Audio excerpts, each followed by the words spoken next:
I believe one of the best things to see patterns is to see them through something familiar, something you don't have personal connection to. That way you can actually observe without taking it personal or feeling attacked. So when I started healing and becoming more aware, I began noticing patterns that before I had been completely blind to. And let me tell you, once you see them, you cannot unsee them. And you turn out to have all of the power. So here's the deal. The way that I'm going to dissect this is going to be based completely on what I've learned throughout the years by doing the inner work, by going to therapy, by reading lots and lots. But it doesn't mean that it has to be canon psychology. What I see myself might be completely brand new to you. And if you see something that I didn't, please drop it in the comments down below, because I love getting more and more aware through other people's perspective, and this is how we are able to expand our awareness in general. So I would be really looking forward to that. All right, so no further ado, let's jump in. So here we're not talking about real Harry's parents, mom and dad, Lily and James. We're talking about his aunt, uncle,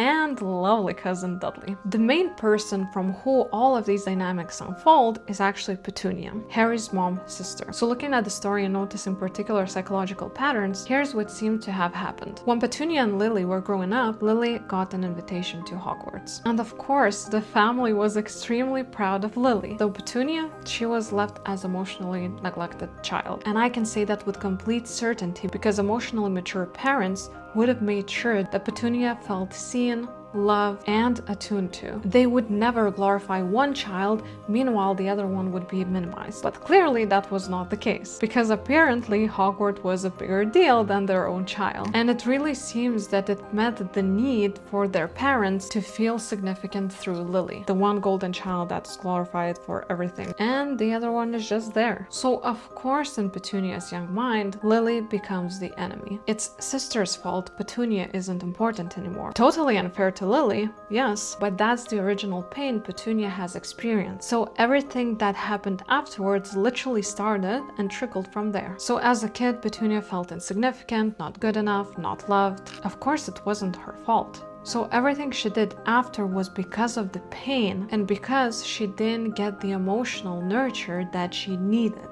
Not wanted, needed. This was important for her normal development. And of course, as a kid, you're depending on your parents for that nurture, for that love. So in simple child's mind, it seems that Lily was the bad guy and not their parents. And on top of that, Lily never understood why her sister really hated her. Lily saw her parents as attentive, caring, proud, like everything that a child needs, because they focused all of that on Lily. Her parents were proud of her, so they wanted to make sure that she has absolutely everything she needs. They needed her to feel nurtured and good so she can meet their need of feeling significant through her. And you probably would be surprised how many parents are actually having kids just to meet their own needs. So Lily absorbed all of it without noticing Petunia's pain, without seeing her perspective. And of course, they are both kids. So as you can see, it's the same family, but very different experiences, very different perspectives, therefore very different kids. So Petunia holds this unconscious hate,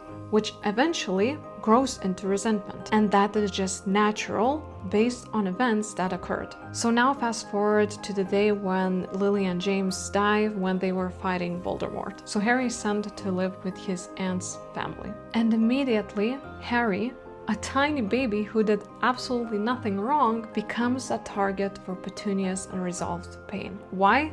Well, there are 3 layers here. So layer 1 is actually hurting her sister through hurting her sister's son. This is basically a way for Petunia to make sure that her sister feels the pain even though she's gone and she can't actually feel it. It's a form of a revenge, even though it doesn't make sense to logical mind. But feelings, especially when they are hurtful ones, they do not need logic to operate. Hurtful feelings just want to make sure that they have a way to act out if they weren't expressed, weren't processed at the time when it was the right time to do so. So basically, if pain is pushed away, it has to leak somewhere.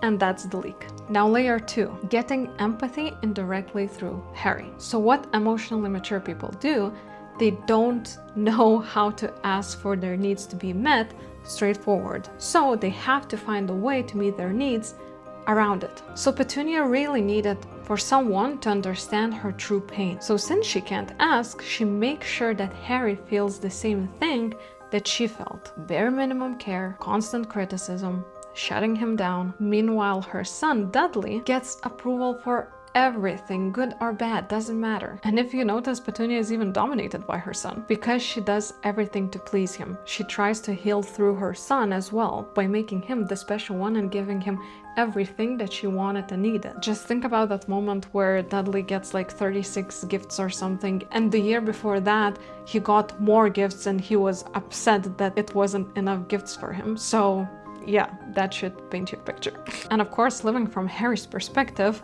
all of this really messes with anyone's head. For literally no reason of his, he's being treated poorly. And then the third layer is actually making sure that Petunia has the control. It's all about the control. So Petunia's fragile and fake self-esteem only depends on Harry's lack of free will due to her wants. If Harry were allowed to leave, it would remind her of her own childhood inadequacies, that she wasn't enough, that her sister is special, and her self-worth is still standing on a shaky ground. And not to mention a very important part, that her son's, Dudley's, worth is actually tied to her own worth. So if Dudley is hurt and if Dudley will feel the one that is not special one as she felt when she was a child, then she will feel that pain again. So the price of letting Harry go is extremely high for this type of fragile ego. And of course, not to mention that Dudley is actually facing a similar pattern too, as Petunia experienced. What I'm talking about is basically of not being the chosen one. So Petunia cannot live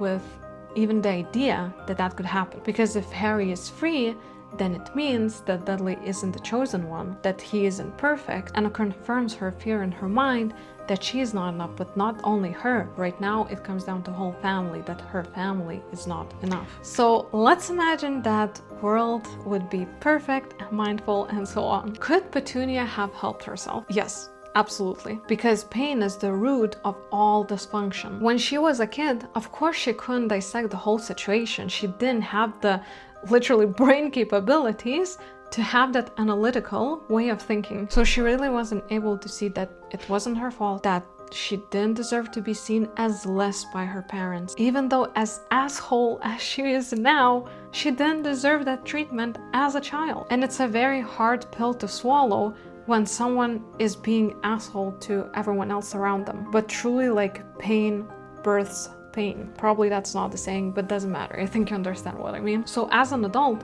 she's actually capable of dissecting this whole situation and seeing what happens and actually switch everything the way she sees it now from that limited, painful perspective to something more broad and something more universal and something way more healing to her, so she can move past that and not live around that. So as an adult who is capable of self-reflection, she could ask herself, why do I absolutely hate this child? So hate is always actually indicating that we're threatened by something. I actually made a video about hate and what is the truth behind the hate, so you can check it out there if you want to go a little bit more in depth. However, in this particular case, Harry is a threat to her own self-worth and her son's self-worth. Then digging deeper after this realization, she could ask, when did I first feel this way? When my worth was depending on someone else? Probably after a long time of allowing herself to feel that pain and just being willing to go through it, she would eventually come to a realization. It was the moment when Lily got her invitation to Hogwarts. So this made her feel less worthy. Opening even more of this particular information and this particular insight, she could ask, why did it hurt so much to me that my sister got invitation to Hogwarts? Because probably her parents were able to only focus on Lily and Petunia wasn't significant anymore. Her parents were basically just removed from her life as attentive ones, and her needs weren't met anymore. So in Lily's simple mind as a child, it basically said that Lily was the one who was worth it and Petunia was the one that wasn't worth anything. This is how the mind works when brain is still not able to be analytical in situations. So essentially the meaning that is created is very rigid and very basic one that only goes on a surface level. So the most important part, what Petunia could have done at this point, is essentially asking her, what did she need in that moment to not feel the way that she did feel, in order for it to not be a traumatizing event. And these particular things really depend on a person because they know themselves the best, but it could be anything. Maybe support from her parents, maybe understanding from her sister, maybe she just needed a hug, maybe she wanted to be noticed for something else that she done as well at that point. So the point here is actually noticing what was needed and be able to provide in that memory that exact need that she needed, and that would allow her to actually integrate that pain, that memory, that whole situation, and actually start moving forward from that situation. So if Petunia have done this work, addressed her pain, listened to her inner child, addressed her inner child needs, entire family dynamic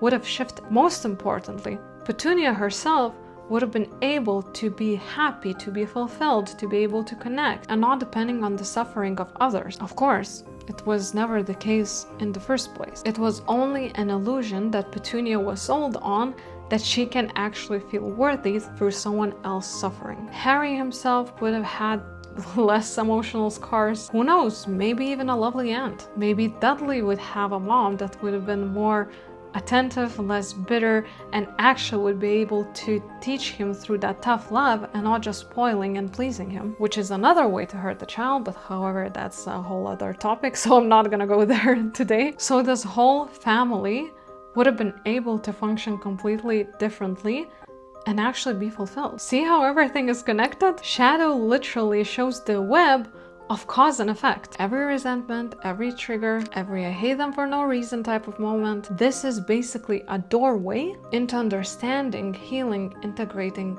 loving, and living way better lives. And I know that you might be thinking, yeah, but that's Harry Potter, this is not real life. Totally get it, but guess what? Fiction is basically a cheat code. If you can see dynamics here, you can spot them in your own family, your workplace, your friendships, your relationship, and you literally don't need any magic for it. It's literally just a trainable skill where you're able to see things for what they are. So me and my man, we love to dissect all of these dynamics when we're watching a show or a movie, because this is literally when you start noticing patterns, it becomes kind of a game, but it's so useful in really like everyday life, every situation. When you feel that someone is triggered, you just see right through them. It's better than any superpower you can have. And of course you can see through your own bullshit.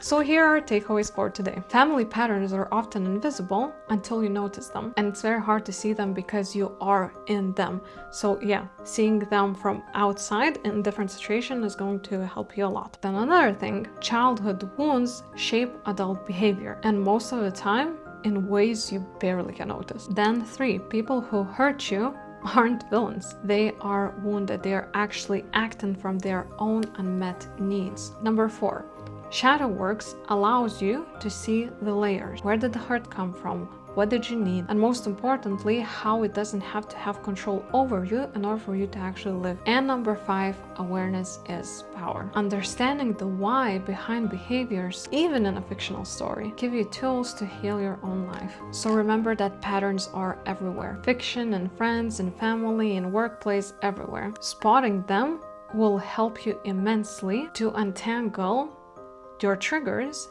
and see your wounds for what they are. So I hope this really puts into perspective of what is possible with any trigger in your life, because at the end of the day, all pain is actually leading to love, connection, understanding, and that wholeness. However, you can only have those benefits if you have the balls to follow through the pain. For fun, more insights, I actually put some shadow questions in the description down below, so make sure to check those out, and hopefully it will help you to reflect on some things, and maybe it will help you to move through your particular patterns. All right, so thank you for watching and see ya.